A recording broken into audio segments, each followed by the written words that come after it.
কখনো কি এমন কাউকে ভালোবেসেছো যে তোমার ছিল না, কিন্তু তোমার পুরো পৃথিবীটাই তার মধ্যে ছিল?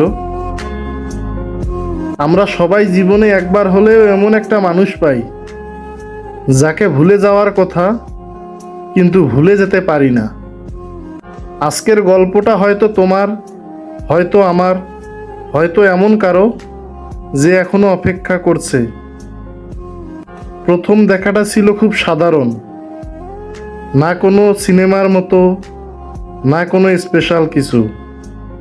কিন্তু কেন জানি না, তার সাথে কথা বলতে বলতে মনে হচ্ছিল এই মানুষটাই হয়তো আমার আপন।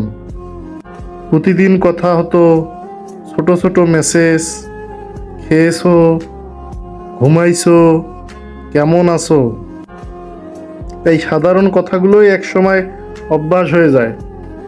একদিন কথা না হলে মনে হতো কিছু একটা মিসিং। ধীরে ধীরে বন্ধুত্বটা অন্য কিছুতে রূপ নেয়। না বলা অনুভূতিগুলো চোখে চোখে বোঝা যেত। কেউ কাউকে বলিনি আমি তোমাকে ভালোবাসি, তবু দুজনেই জানতাম রাত জেগে কথা বলা, ভবিষ্যতের স্বপ্ন, একসাথে থাকার প্ল্যান, সব কিছু এত বাস্তব লাগতো যেন এটাই জীবন। কিন্তু সব গল্পের মতো আমাদের গল্পও বদলে গেল। ধীরে ধীরে কথা বলা কমে গেল, আগের মতো খোঁজ নেওয়া বন্ধ হয়ে গেল। বিজি আছি, সময় পাচ্ছি না, এই কথাগুলাই যেন নতুন বাস্তবতার রূপ হয়ে দাঁড়ায়। আমি বুঝতে পারছিলাম কিছু একটা বদলে গেছে, কিন্তু ভয় ছিল। জিজ্ঞেস করলে হয়তো তাকে পুরোপুরি হারিয়ে ফেলবো। একদিন সে সত্যিই চলে গেল। না কোনো ঝগড়া, না কোনো অভিমান, না কোনো নাটক, শুধু নীরবতা। মেসেজ সিন হয়ে থাকে, কিন্তু রিপ্লাই আসে না। কল করলে কল রিসিভ হয় না।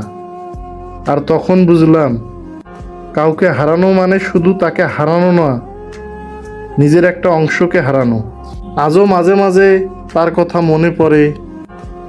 পুরনো চ্যাটগুলো দেখি আর নিজেই হাসি, আবার কাঁদি। সে হয়তো ভালো আছে, হয়তো আমাকে ভুলে গেছে, কিন্তু আমি আজও তাকে দোষ দেই নাই, কারণ আমি তাকে ভালোবাসি। সে আমাকে ভালোবাসা শিখিয়েছে। আর কিছু মানুষ থাকে না, কিছু শিখিয়ে যায়, ঠিক তেমনই সে ছিল।